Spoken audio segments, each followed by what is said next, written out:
You know, earmarks is like a dirty word in Washington, but it seems everyone wants in on doing special favors for their constituents in Washington. Even when they crack down on it, do you ever wonder whether they ever return the money? Well, these next two gentlemen are doing just that. Almost $2 million worth. Kentucky Republican Senator Rand Paul, Kentucky Agriculture Commissioner James Comer. Gentlemen, welcome to both of you. Senator, can you tell me what's going on here?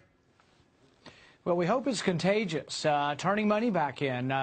I'm turning $1.3 million in total since I've been in the Senate, and I'm here with Commissioner Comer, who can tell you what he's turning back in. Go ahead and tell us, Commissioner. Well, we're real excited. We shut down a fuel testing lab in our state. The Department of Agriculture is responsible for fuel testing for the state. We shut it down.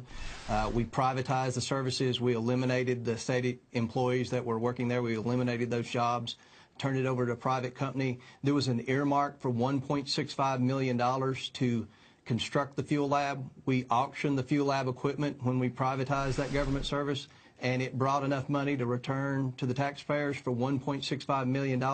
I was inspired by Senator Paul to show quantifiably what we're doing at the Department of Agriculture to save taxpayer money, and hopefully this will be something that will be replicated all over Kentucky and all over the United States. It sounds like a great idea, Senator. The question is, does it get back to Kentucky taxpayers, or does it amount to money they're saving on a project that otherwise could have been a boondoggle?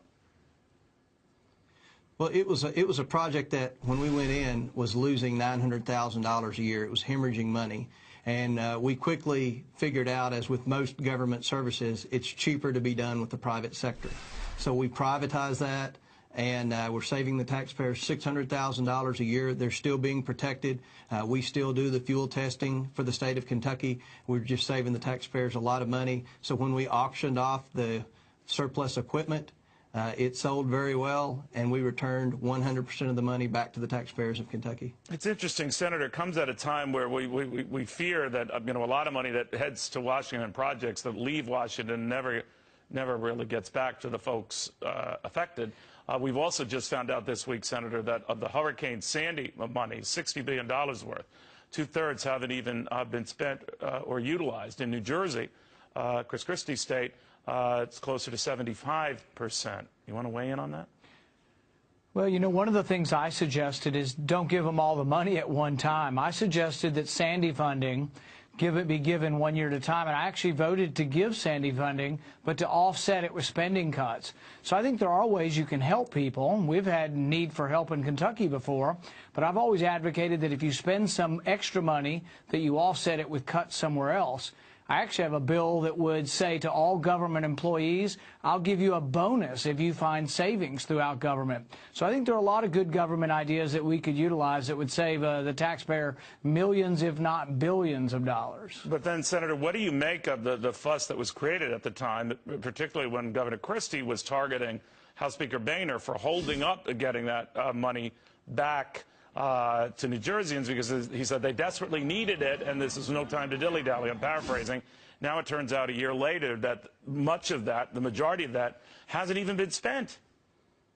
Yeah, I think it was an invalid argument at the time, and also a reason why we should spend money prudently, even for good causes. So I said spend it 1 year at a time and offset it through cutting foreign aid, money that we were sending overseas. If we're going to be building in New Jersey, I'm not against that, but why don't we cut some of the money we spend in Pakistan to pay for the building that we have to do in New Jersey, do it 1 year at a time. So I think there are conservative ways you can spend money, but then there are ways you can spend it where there are no spending restraints, and I think that's a mistake. Do you think Chris Christie botched it?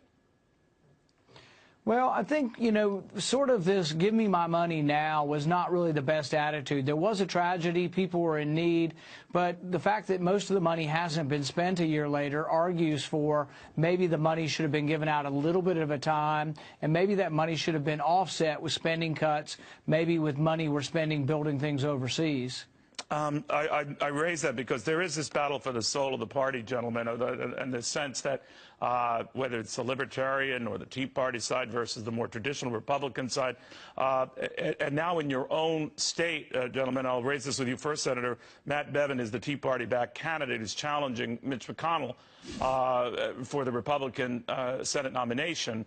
Are you in a pickle there? I mean, what do you think of that? Who do you support?